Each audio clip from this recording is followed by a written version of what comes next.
Und du kannst dir schon vorstellen, dass Nixe und Elf über diesen Rat der Götter gar nicht glücklich waren. Was sollte das heißen? Hilf dir selbst.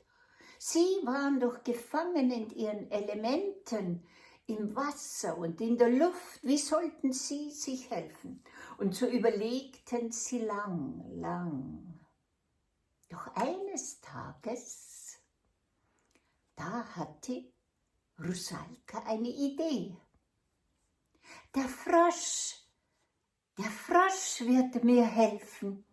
Und schon schwamm sie los an allen Ufern des Sees entlang und suchte den Frosch und suchte und endlich hörte sie etwas. Quack, quack, quack.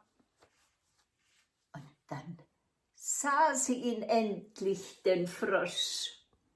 Lieber Frosch, bitte, verrate mir dein Geheimnis. Du bist im Wasser geboren wie ich, aber du kannst an Land gehen und an Land atmen.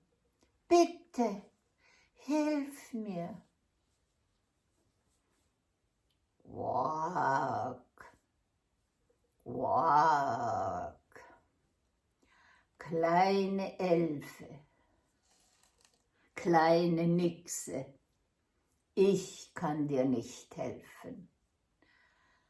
Das haben mir die Götter in die Wiege gelegt. Quack, dir kann nur die Erdmutter helfen.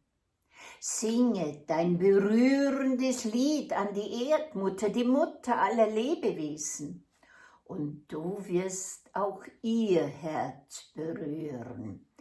Quack! Und schon sprang er ins Wasser und war verschwunden. Naja, was blieb der Nixe anderes übrig? So sang sie also jetzt jede Nacht ihr klagendes Lied nicht mehr an die Mondgöttin, sondern an die Erdmutter.